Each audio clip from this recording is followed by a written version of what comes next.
un altre paradís, no? Una imatge que contrasta molt amb aquesta de la guerra que ens explicava ara la Carme. Quedem amb aquest missatge i amb aquest magnífic àlbum il·lustrat a les mans.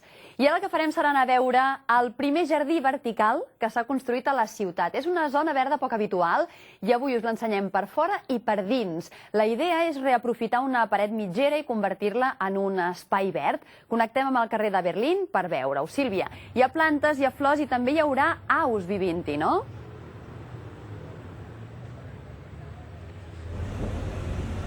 Sí que s'han col·locat nius a l'interior d'aquest jardí vertical. Per exemple, ara mateix en imatges podeu veure aquestes espècies que s'espera que habitin en els propers mesos, dies, quan comencin a créixer totes les plantes i les flors d'aquest jardí vertical. Una altra curiositat que s'ha instal·lat aquí a la confluència del carrer de Berlín amb l'avinguda Josep Tarradellas és aquesta plataforma, aquesta ullera a llargavistes, perquè tots els curiosos s'acostin fins aquí i puguin veure de prop aquestes aus i també aquestes flors i plantes, perquè recordem que aquest és un jardí que es pot veure des de l'exterior, però que la gent no podrà entrar dins per visitar-lo. Ara el que farem és, nosaltres som uns privilegiats i el que farem és entrar dins de la mà de la Montserrat, que ella ha coordinat aquest projecte tan original, no? Primera vegada que podem veure a la ciutat un jardí en vertical. Exacte, primera vegada. És una prova, un projecte singular fet realitat. Això és el que trobem aquí, en aquest jardí. Quina era la primera intenció? La primera intenció era donar una nova façana en una mitgera que teníem aquí descobert i aleshores vam aprofitar per fer aquest jardí, un jardí que, com tots els jardins, serà un nou ecosistema on esperem que s'hi posin els ocells i d'aquí un temps, quan totes aquestes plantes hagin crescut, totes aquestes plantes que veieu aquí.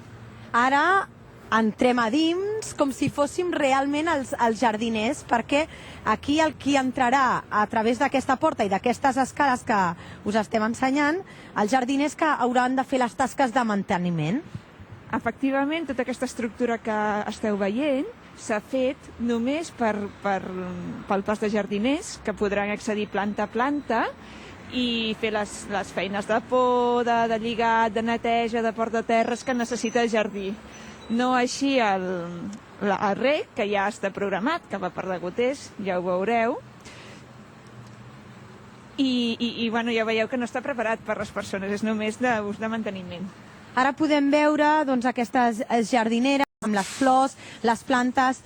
La intenció és que creixin unes cap amunt, altres cap avall, que sigui com una mena de cascada que ho veiem de l'exterior, no? Sí. Molt desigual, aquestes plantes. Exacte, des de fora veureu tot de formes irregulars, amb diferents textures de les plantes, algunes que són arbustos i que creixen amunt, algunes que pengen, com són les heures o com són aquests jasamins d'aquí.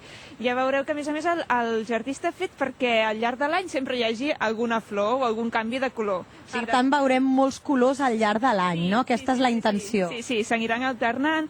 Com veieu, aquí en veiem una que treu... Ara és petitona, però ja creixerà. Una característica és que ara heu vist molt de ferro. Clar, la veiem des de prop, perquè des de fora encara es veu molt de ferro encara, clar. Però ja serà gran. Això d'aquí un parell d'anys esperem que estigui tot crescut i veiem aquesta imatge final del jardí amb tot el fons verd irregular i amb puntualment les flors que es vagin succeint al llarg de temps. Una altra de les particularitats d'aquest jardí en vertical és que vosaltres heu col·locat nius i aquí, en aquesta balconada on som ara, en aquesta planta, hi ha un niu. Exacte. Aquí aquest niu que veieu és el dels ratpenats, és el que trobem a la part més baixa. Però també s'han col·locat nius de falciot, que és una espècie protegida de Barcelona, a dalt de tot. Aquesta no la veieu ara. Però és que, a més, esperem que quan tot això hagi crescut tota la planta hi hagi ocells que hi facin niu en les mateixes jardineres. I el manteniment d'aquest jardí serà complicat o no? És a dir, ja s'han posat unes plantes que realment no hagin d'estar en constant manteniment. cada quan es farà? A veure, el manteniment d'aquest jardí és relativament senzill perquè les plantes no volen ser renovades, són plantes que quan agafin són molt resistents i ara de tant en tant sí que s'hauran de venir a tallar i sí que s'hauran de venir a reconduir. Però simplement això, són plantes que aquestes esperem que hi siguin molts anys, aquestes mateixes que veieu aquí. I un sistema de rec automàtic, de fet, ens estem mullant una mica, oi? Perquè fa poc que s'han activat, Sí. no? Sí, el sistema de rec no és un jardiner que ve aquí amb una manguera jardinera per jardinera, sinó que pugen les connexions de rec que van seguint tots els testos, llavors en cada test hi ha un degoter que va traient aquestes gotetes d'aigua que reguen la planta.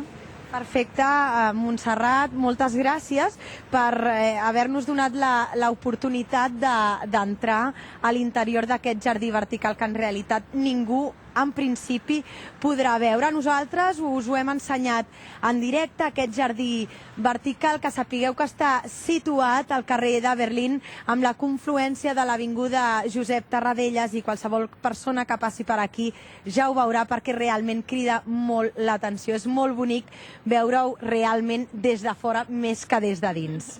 Gràcies, Sílvia, doncs haurem d'anar a veure.